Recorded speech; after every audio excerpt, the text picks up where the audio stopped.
أعوذ بالله من الشيطان الرجيم. بسم الله الرحمن الرحيم.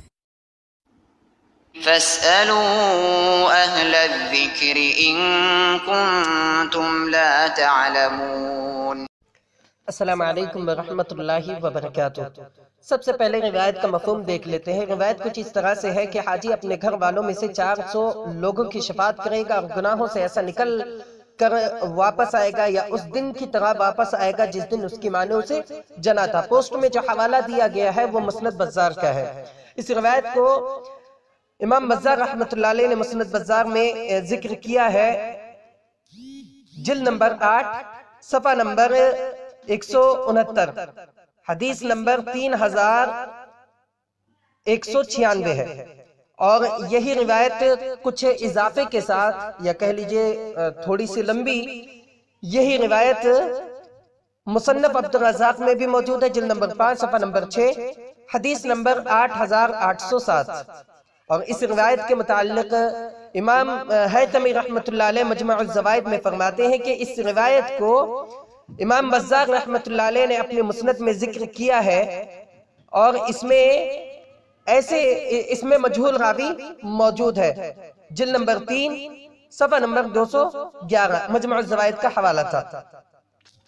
اس روایت کو فاقہی نے اخبار مکہ میں بھی ذکر کیا ہے، اور اس کا حوالہ ہے جلد نمبر 1 صفحہ نمبر 426۔ اس میں بھی یہی علت ہے، یعنی اس میں بھی مجہول راوی موجود، اور بھی کئی علتیں ہیں، لیکن میں صرف محدثین کے کلام کو پیش کرنے پر اکتفا کر رہا ہوں۔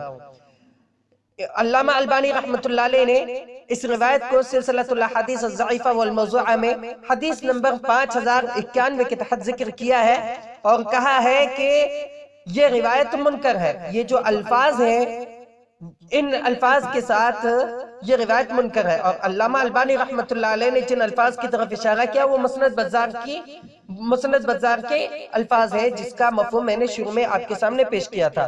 علامہ البانی رحمۃ اللہ علیہ نے اس روایت کی 3 علتیں بتائی ہیں۔ پہلی، اس میں مجہول راوی موجود ہے۔ دوسری، اس میں سلمہ بن بہرام نام کا راوی موجود ہے جو مختلف راوی ہے۔ اور تیسری، عبداللہ بن عیسیٰ۔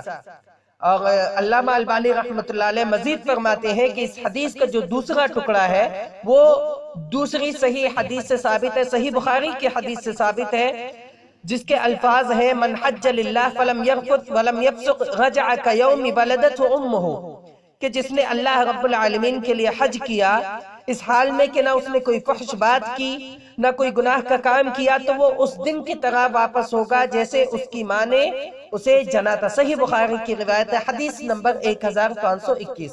تو خلاصہ کلام یہ کہ یہ روایت جو مسند بزار کے حوالے سے شیئر کی جا رہی ہے وہ روایت ضعیف ہے، ناقابل احتجاج ہے۔